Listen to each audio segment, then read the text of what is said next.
ನಮಸ್ಕಾರ, ಸುಗುಣ ಜಿನ್ ಯೂಟ್ಯೂಬ್ ಚಾನಲ್ಗೆ ಸ್ವಾಗತ. ನಾನು ನಿಮ್ಮ ಪ್ರೀತಿಯ ಸುಗುಣ.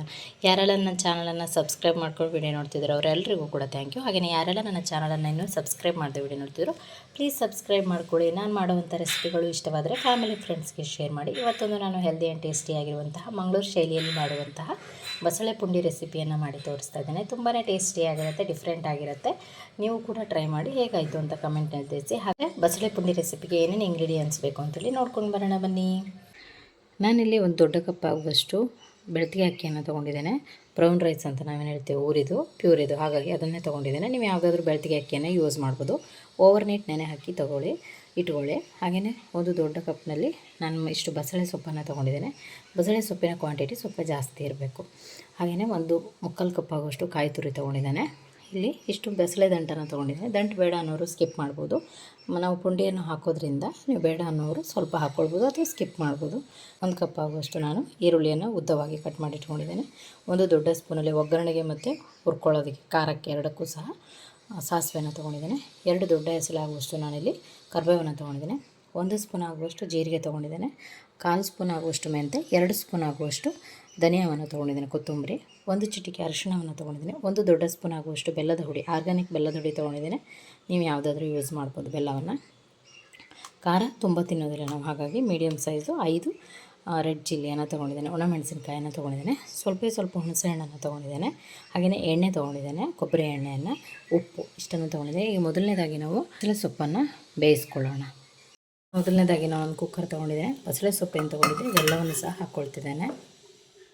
ಬಸಳೆ ದಂಟೇನಿತ್ತು ದಂಟನ್ನು ಸಹ ಹಾಕ್ಕೊಳ್ತಿದ್ದೇನೆ.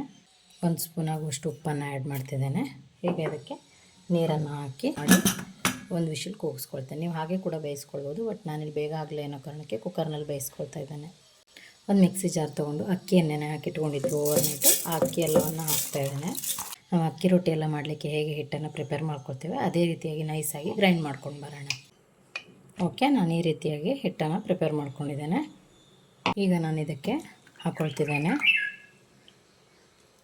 ಸ್ವಲ್ಪ ಬೇಕಿದ್ದರೆ ಇದಕ್ಕೆ ನೀರನ್ನು ಹಾಕಿ ಇದಕ್ಕೆ ಹಾಕ್ಕೊಳ್ಬೋದು. ಒಲೆ ಮೇಲೆ ಈ ಪಾತ್ರೆನ ಇಡ್ತಾ ಇದ್ದೇನೆ. ಹಿಟ್ಟನ್ನು ಹೇಳ್ದಾಗೆ ರೊಟ್ಟಿ ಹಿಟ್ಟಿನ ಅದಕ್ಕೆ ಕುದಿಸ್ಕೋಬೇಕು. ಓಕೆ, ನೋಡ್ಬೋದು ನಾನು ಇಷ್ಟು ಒಂದು ಹದಕ್ಕೆ ನಾನು ಇದನ್ನು ಕುದಿಸ್ಕೊಂಡಿದ್ದೇನೆ. ಇಲ್ಲ ಆಮೇಲೆ ಇದನ್ನು ಉಂಡೆ ಕಟ್ಕೊಳ್ಳೋಕ್ಕಾಗತ್ತೆ. ನಾನೊಂದು ಪ್ಯಾನನ್ನು ಬಿಸಿಗಿಟ್ಟಿದ್ದೇನೆ. 1 ಸ್ಪೂನ್ ಆಗುವಷ್ಟು ಕೊಬ್ಬರಿ ಎಣ್ಣೆಯನ್ನು ಹಾಕ್ತಾಯಿದ್ದೇನೆ. ಸಾಸಿವೆಯನ್ನು ತೊಗೊಂಡಿದ್ವಿ, ಸಾಸಿವೆ ಸ್ವಲ್ಪ ಒಗ್ಗರಣೆಗೆ ಇಟ್ಕೊಳ್ತೇನೆ ಅದರಲ್ಲೇ. ಈಗ ಮೆಂತೆ, ತುಂಬ್ರಿ ಮತ್ತು ಜೀರಿಗೆಯನ್ನು ಹಾಕ್ಕೊಳ್ತಿದ್ದೇನೆ. ನಾನಿಲ್ಲಿ ಒಣಮೆಣಸಿನಕಾಯನ್ನು ತೊಗೊಂಡಿದ್ದೇನೆ. ಅದರಲ್ಲಿ ಒಂದನ್ನು ಎತ್ತಿಟ್ಕೊಳ್ತಿದ್ದೇನೆ ಲಾಸ್ಟಲ್ಲಿ ಒಗ್ಗರಣೆಗೆ ಅಂತ ಹೇಳಿ. ಈಗ ಅದು ಸ್ವಲ್ಪ ರೋಸ್ಟ್ ಆಗ್ತಿದ್ದಾಗೆ ನಾವು ಕರಿಬೇವಿನ ಸೊಪ್ಪನ್ನು ತೊಗೊಂಡಿದ್ವಿ ಅದನ್ನು ಹಾಕ್ತಾಯಿದ್ದೇನೆ. ಸ್ವಲ್ಪ ಒಗ್ಗರಣೆಗೆ ಅದರಲ್ಲೇ ತೆಗೆದಿಟ್ಕೊಳ್ತಿದ್ದೇನೆ ನಾನು. ಓಕೆ, ನೋಡ್ಬೋದು ಒಳ್ಳೆಯ ಪರಿಮಳ ಬರ್ತಾ ಉಂಟು. ಇದು ಸಾಕು. ಇದನ್ನೀಗ ಗ್ಯಾಸನ್ನು ಆಫ್ ಮಾಡಿ ಇದನ್ನೀಗ ನಾವು ರುಬ್ಕೋಬೇಕು. ಕೆಲವೊಂದು ಇಂಗ್ರೀಡಿಯೆಂಟ್ಸನ್ನು ಆ್ಯಡ್ ಮಾಡಿ ತೊಗೊಂಡಿದ್ದೇನೆ. ಕಾಯಿ ತುರಿಯನ್ನು ಹಾಕಿದ್ದೇನೆ, ಹುಣಸೆ ಹಣ್ಣು ಸ್ವಲ್ಪ, ಅಷ್ಟು ಅರಿಶಿಣ ಏನು ತೊಗೊಂಡಿದ್ವಿ, ಅರಿಶಿಣ ಮತ್ತು ಬೆಲ್ಲವನ್ನು ನೀವು ಲಾಸ್ಟಲ್ಲಿ ಕೂಡ ಹಾಕ್ಕೊಳ್ಬೋದು, ರುಬ್ಬೋದಕ್ಕೂ ಕೂಡ ಹಾಕ್ಕೊಳ್ಬೋದು, ನಿಮ್ಮ ಇಷ್ಟ. ಸೇವ್ ಮಾಡ್ಕೊಂಡಿದ್ವಿ. ಎಲ್ಲ ಮಸಾಲೆಯನ್ನು ಹಾಕೊಳ್ಳೋಣ. ಸ್ವಲ್ಪ ನೀರನ್ನು ಹಾಕಿದ್ದೇನೆ. ನೈಸಾಗಿ ಗ್ರೈಂಡ್ ಮಾಡ್ಕೊಳ್ಳೋಣ. ಸಾಂಬಾರಿಗೆಲ್ಲ ಖಾರ ಹೇಗೆ ಮಸಾಲೆಯನ್ನು ರುಬ್ತೇವೆ ಅದೇ ರೀತಿಯಾಗಿ. ಅಕ್ಕಿ ಹಿಟ್ಟನ್ನೇನು ಕುದಿಸ್ಕೊಂಡಿದ್ವಿ ಅದನ್ನು ಈ ರೀತಿಯಾಗಿ ಹಾಕಿದ್ದೆ. ಈಗ ಸ್ವಲ್ಪ ಅದನ್ನು ಚೆನ್ನಾಗಿ ನಾದ್ಕೊಂಡು ಸಣ್ಣ ಉಂಡೆಯನ್ನು ಮಾಡೋಣ. ನಾನಿಲ್ಲೊಂದು ಪ್ಲೇಟ್ ತೊಗೊಂಡಿದ್ದೇನೆ. ಸ್ವಲ್ಪ ಅಕ್ಕಿ ಹಿಟ್ಟನ್ನು ತೊಗೊಳ್ತಿದ್ದೇನೆ.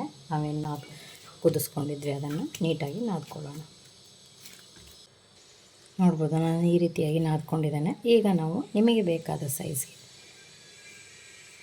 ಈ ರೀತಿಯಾಗಿ ಇಷ್ಟು ದೊಡ್ಡ ಉಂಡೆಗಳನ್ನಾಗಿ ನೈಸಾಗಿ ಮಾಡ್ಕೊಳ್ಳಿ. ಸ್ವಲ್ಪ ಈ ರೀತಿಯೆಲ್ಲ ಆಗಿದ್ದರೆ ಒಡೆಯೋ ಚಾನ್ಸಸ್ ಇರುತ್ತೆ. ಈ ರೀತಿಯಾಗಿ ನೈಸಾಗಿ ಉಂಡೆಗಳನ್ನು ಮಾಡ್ಕೊಳ್ಬೋದು ನಿಮಗೆ ಬೇಕಾದ ಸೈಜ್ಗೆ. ನಾನು ಇಷ್ಟು ದೊಡ್ಡ ಮಾಡ್ತಾಯಿದ್ದೇನೆ. ಇದನ್ನು ಸಹ ಪುಂಡಿಗೆ ಹಸಿಗೆ ಹಾಕಿ ಬೇಯಿಸುವಾಗ ಇನ್ನೂ ಸ್ವಲ್ಪ ಉಬ್ಬಬಹುದು, ಹಾಗಾಗಿ ಸ್ವಲ್ಪ ದೊಡ್ಡ ಅನಿಸುತ್ತೆ, ಹಾಗಾಗಿ ಇಷ್ಟು ಸಾಕು. ನಾನೆಲ್ಲವನ್ನು ಇದೇ ರೀತಿ ಉಂಡೆಗಳನ್ನಾಗಿ ರೆಡಿ ಮಾಡ್ಕೊಳ್ತೇನೆ. ಇಷ್ಟು ಬಾಲ್ಗಳನ್ನಾಗಿ ಈ ರೀತಿಯಾಗಿ ಮಾಡ್ಕೊಂಡಿದ್ದೇನೆ. ನೋಡ್ಬೋದು, ನಿಮಗೆ ಎಷ್ಟು ಬೇಕೋ ಅಷ್ಟು ಕ್ವಾಂಟಿಟಿಯನ್ನು ನೀವು ಮಾಡ್ಕೊಳ್ಬೋದು. ಅದು ಬಸಳೆ ಸೊಪ್ಪು ಈ ರೀತಿಯಾಗಿ ಕುದೀತಾ ಇದೆ. ಈಗಲೇ ಹಾಕ್ಕೊಳ್ಬೇಕು ಇದನ್ನು. ತಣ್ಣಗಾದ್ಮೇಲೆ ಹಾಕ್ಕೊಂಡ್ರೆ ಈ ಬಾಲ್ಗಳೇನಿದ್ದಾವೆ ಇವು ಹೊಡೆಯುವಂಥ ಚಾನ್ಸಸ್ ಇರುತ್ತೆ. ಈಗ ಇವೆಲ್ಲವನ್ನು ಸಹ ಕಾಳುಗಳನ್ನು ಇದರೊಳಗೆ ಹಾಕಿ ತುಂಬ ಮಗತ್ಲಿಕ್ಕೆ ಹೋಗಬೇಡಿ. ಹಾಗೆಯೇ ಮೀಡಿಯಮ್ ಫ್ಲೇಮ್ನಲ್ಲಿ ಇದನ್ನು ಕುದಿಲಿಕ್ಕೆ ಬಿಡಿ. ಲಿಡ್ ಕ್ಲೋಸ್ ಮಾಡಿ ಒಂದು 15 ನಿಮಿಷ ಮೀಡಿಯಮ್ ಫ್ಲೇಮ್ನಲ್ಲಿ ಕುದೀತಾ ಇರಲಿ. ಅಷ್ಟರಲ್ಲೇ ಕುದೀತಾ ಇದೆ ನೋಡ್ಬೋದು. ಈಗ ನಾವೇನು ರುಬ್ಬಿಟ್ಕೊಂಡಿದ್ವಿ ಈ ಎಲ್ಲ ಮಿಶ್ರಣವನ್ನು ಇದಕ್ಕೆ ಮಸಾಲೆಯನ್ನು ಇದಕ್ಕೆ ಹಾಕ್ಕೊಳ್ಳೋಣ. ಇದು ನಿಮಗೆ ಎಷ್ಟು ಬೇಕು ನೋಡಿ ಅಷ್ಟನ್ನು ಹಾಕ್ಕೊಳ್ಳಿ. ನೋಡ್ಬೋದು ಇದೀಗ ಇಷ್ಟು ಬೆಂದಿದೆ, ಕಲರ್ ಚೇಂಜ್ ಆಗಿದೆ. ತುಂಬ ಟೈಮ್ ಬೇಕಾಗಲ್ಲ, ನಾವು ಆಲ್ರೆಡಿ ಬೇಯಿಸಿರೋದ್ರಿಂದ ತುಂಬ ಟೈಮ್ ಬೇಕಾಗಲ್ಲ. ಹಾಗಾಗಿ ನಾನು ಈ ಮಿಕ್ಸಿ ಜಾರಿಗೆ ಸ್ವಲ್ಪ ನೀರನ್ನು ಹಾಕಿ ಇದಕ್ಕೆ ಹಾಕ್ಕೊಳ್ತೇನೆ. ಇದು ಚೆನ್ನಾಗಿ ಬಾಯ್ಲ್ ಆಗಲಿ. ಅಷ್ಟರಲ್ಲಿ ನಾವು ಒಂದು ಒಗ್ಗರಣೆಯನ್ನು ರೆಡಿ ಮಾಡ್ಕೊಳ್ಳೋಣ. ಈಗ ನಾನು ಎಣ್ಣೆ ಕಾಯ್ಲಿಕ್ಕೆ ಇಟ್ಟಿದ್ದೇನೆ, ಕೊಬ್ಬರಿ ಎಣ್ಣೆನ ಹಾಕಿದ್ದೇನೆ, ಸಾಸಿವೆಯನ್ನು ಹಾಕಿದ್ದೇನೆ, ಚಟಪಟ ಸಿಡಿತಾ ಉಂಟು. ಈಗ ಅದಕ್ಕೆ ಕರಿಬೇವು ಮತ್ತು ಒಂದು ಒಣಮೆಣಸಿನಕಾಯಿ ಹಾಕ್ತಿದ್ದೇನೆ. ಇಷ್ಟು ಈರುಳ್ಳಿಯನ್ನು ಹಾಕ್ಕೊಳ್ತಿದ್ದೇನೆ. ಈಗ ಈರುಳ್ಳಿಯನ್ನು ಬಾಡಿಸ್ಕೊಳ್ಳೋಣ.